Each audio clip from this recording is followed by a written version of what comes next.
Hello, this is Deborah Cohen, DeborahCohenMusic.com, and I wanted to talk today about singing. I saw this post that says, I want to sing like the birds sing, not worrying about who hears or what they think. And I thought, there's probably a lot of people that don't sing because they've been criticized for the way they sound. And I used to be one of those people. But I want to tell you that if you really, really want to sing, you can find your soul voice, not like rhythm and blues kind of soul, but that's cool. But you can find the voice that your soul longs to express. It takes practice and it's a journey. So let's dig in, if you have the next 30 minutes, to listen more about this story. I'll be right back after this brief message. Hello, this is Deborah Cohen. I'm so glad you found me online. My music is a variety of genres, starting in the 80s as a new wave singer-songwriter, opening up for Joan Jett in Kenmore Square, Boston. From there, I wandered into different genres, exploring my faith, praise music, interfaith music, and pop, rock, indie music, as well as music for TV, film, and movies. So there's all kinds of things to learn listening to my podcast, A Story and a Song. And I hope that you will enjoy the journey with me and that you will share what you hear. Thank you for listening.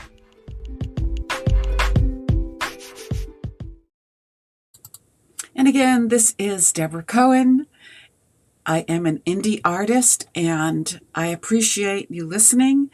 If you're listening on this podcast in Twitch, you'll be able to chat with me live.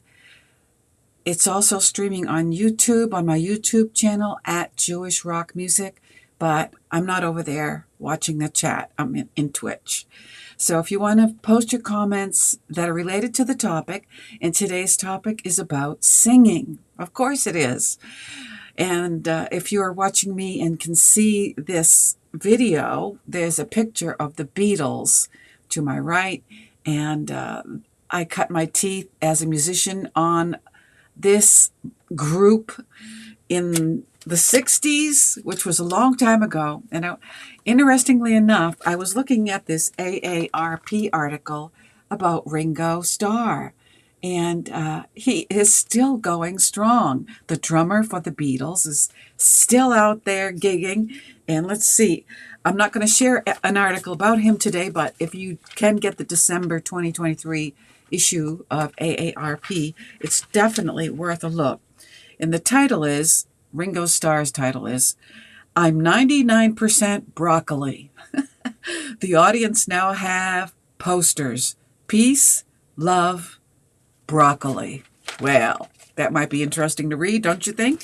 But I was looking at this, which I never look at this magazine, but I happened to see it, so I think it's fate, and I wanted to share this article called Hey Jude. And it was really prompted, I was really prompted to share this because my rabbi, one of our rabbis, my Rabbi Danny, started singing a random section of Hey Jude at the Bema. Na, na, na, na, na, na, na, na, na, na, na, Hey Jude. Don't you remember? If you're a baby boomer, I know you do. And I was caught up in Beatlemania when I was a teenager, and I have a great love for their music. So let's talk about Hey Jude and what that has to do with singing today, and specifically soul healing. So give a listen if you have someplace to listen without interruption. It take notes if you'd like, or just get this magazine, AARP, the December 2023 issue. So here's the story, and it's titled Hey Jude by John Colapinto. In 2007, a young man named Colin Huggins began playing music on the streets of New York using a battered up upright piano he bought on Craigslist. He was a former accompanist for the American Ballet Theater, but playing and singing pop songs outdoors had convinced him of the almost mystical power of music to soothe, delight, and heal his fellow New Yorkers. So I want you to think about that while you're listening and take it beyond New York and think about singing to heal all people in all nations, aka peace. He began to push the piano all over downtown, even managing to get it onto a subway platform at 14th Street. There, in December 2008, he was caught on a blurry cell phone video, later posted to YouTube, playing the Beatles' Hey Jude. In the course of 2 minutes, the potentially dangerous netherworld of the New York City subway, the very definition of his existential alienation, where eye contact is assiduously avoided, was transformed into a place of joy, camaraderie, and connection. At first, 4 or 5 college-age kids began to sing along. Take a sad song and make it better. And by the time Huggins hit the crescendo, better, better, better, better, better, better, ow!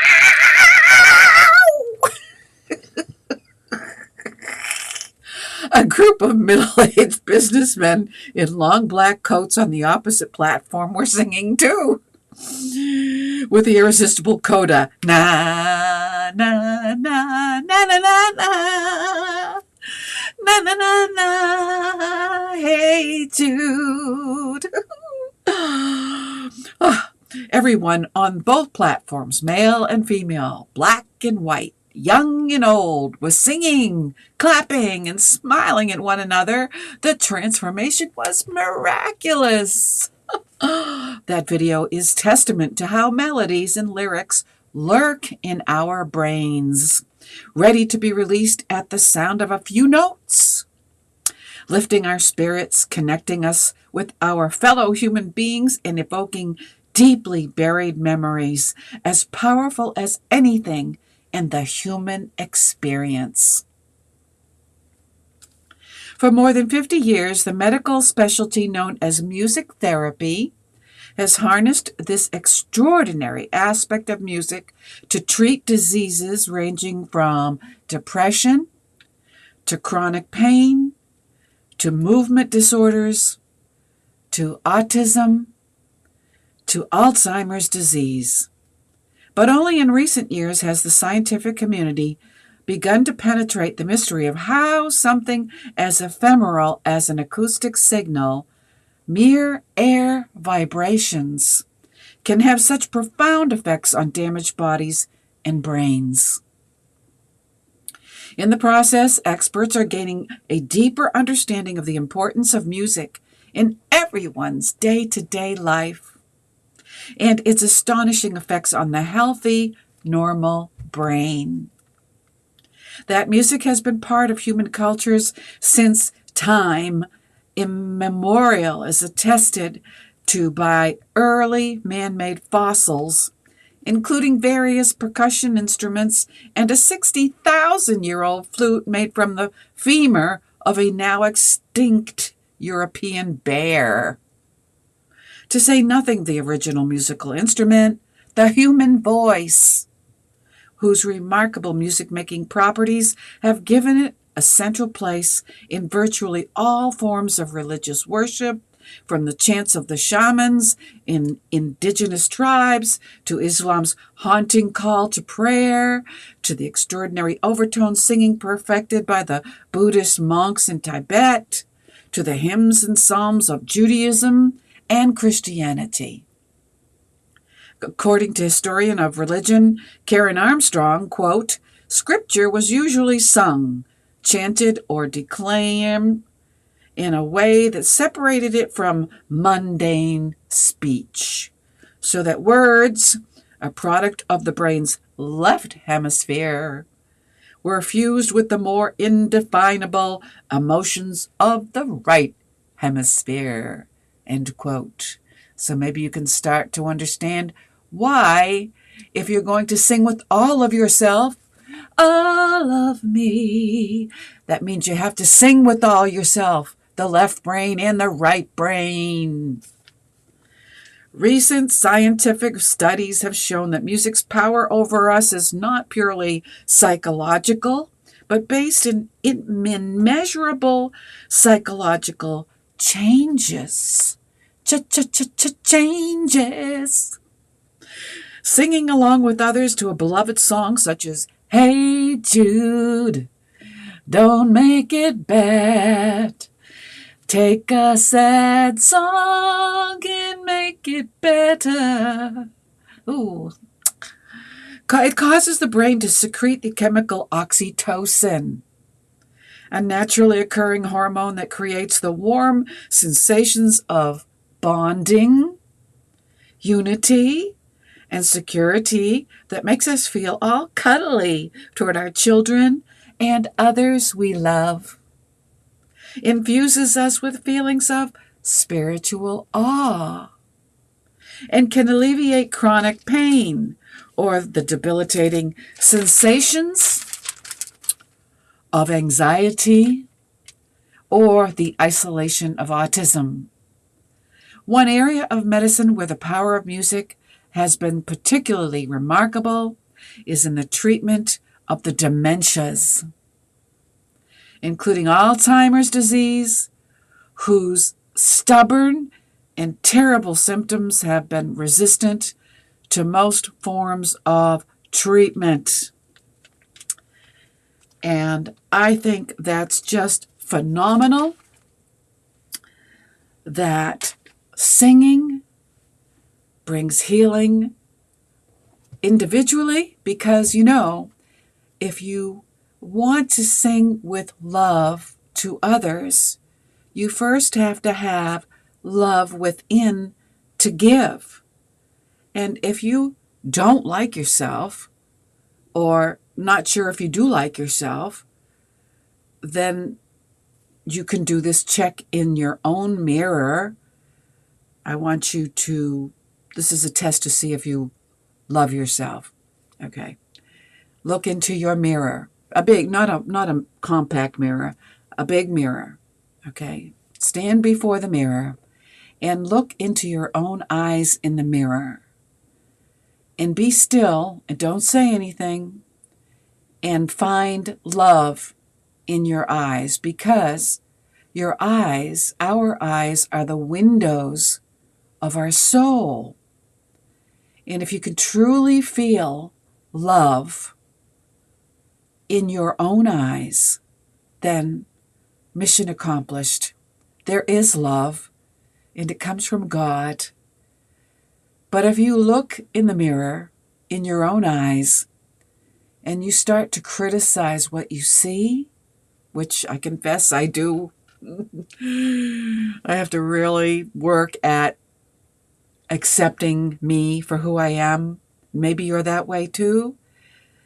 Then practice looking in the mirror and looking in your own eyes and looking for love in your soul. And when you have that love that comes from prayer, comes from God, comes from healing, then you have love to give to others. And that's when you engage your left and right brain and sing first with yourself without fear, like I showed you at the beginning of this intro with the bird singing. To sing like a bird requires you to be able to sing without fear of being criticized or being heard by others, and then take it to the next step, singing with a group of people, wherever it may be, on a subway, or it's safe to do it usually in a congregation. People in a healthy congregation are not going to criticize you, even though I've heard many people, I ask them, why don't you sing? I mean, I used to, and sometimes still fight with self-consciousness singing. But if you keep singing, I practice singing to God with my guitar, there's an elevation in your song that you feel the self-consciousness fade away, and you become so God-conscious that you're no longer thinking about anybody else except how you feel singing at the highest level of love. And we can all achieve that, and that's why I spend so much time in this podcast teaching it, because it's a remarkable feeling. And it doesn't come right away. You may equate it if you don't know what I'm talking about. There have been times when I was in a rock band in the 80s, and it was when everybody was playing and singing together. They call it in the pocket, if you're into the musical terms. And you can feel the vibration of oneness on stage with your band or musicians. And it gives me goosebumps. It didn't happen too often, because there's a lot of ego in rock bands, and some people just want to play their own acts and be louder than everybody else, and they don't care about the singer, and that's a horrible experience. In most of my rock days, that's the way it was. But if you have the opportunity to play with others, and you can hear everybody else and yourself, and that's the way you want to be when you're singing with other people. You want to get to the point where you can sing with all of yourself, express yourself, but also still hear others. That's oneness. That's echad. That is love. That is amazing. And if you're in a band and you can feel that, it just feels, you can feel the oxytocin in your body. It's just so wonderful. So I encourage you to find a safe place to sing with all of your heart, mind, soul, and spirit. Sing with one another, and then sing for peace among all the world. And I'll close today with a reminder in Judaism that it is the new month of Shvat coming up Wednesday night and Thursday of this week, the new moon, Rosh Chodesh. And the Rosh Chodesh song is Psalm 104. So I will share my version of Psalm 104 and introduce it by saying, according to Chabad.org, we don't know who first gave the month this special acrostic in Shabbat, but it can stand for the Hebrew expression of Shenishma B'Sharot Tovot, that we should be blessed to share good tidings. How appropriate in the month of Shabbat that celebrates the blessings of abundance, new life, and the importance of the Torah. Thank you for listening. This is Deborah Cohen at deborahcohenmusic.com. I hope you will listen to my new music coming out this Friday, January 12th. My new song, Butterfly, will be out. I hope that you will look for it. The butterfly, to me, has very strong spiritual significance that I write about in the lyrics. But if you're not there with that interpretation of butterfly, maybe it could mean in the lyrics your personified lover. So check it out, Butterfly by Deborah Cohen. And I will close with my song version of Psalm 104 for Rosh Chodesh.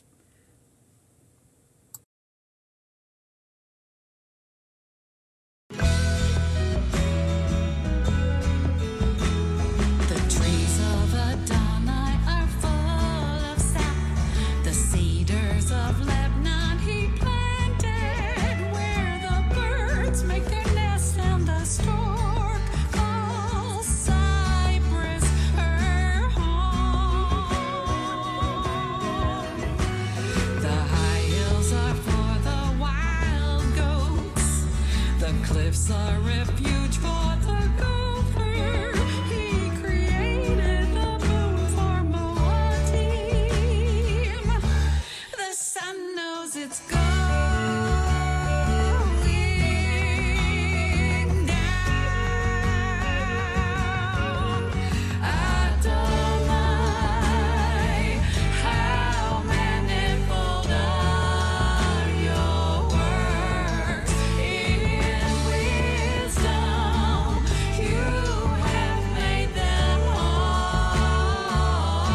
Butterflies.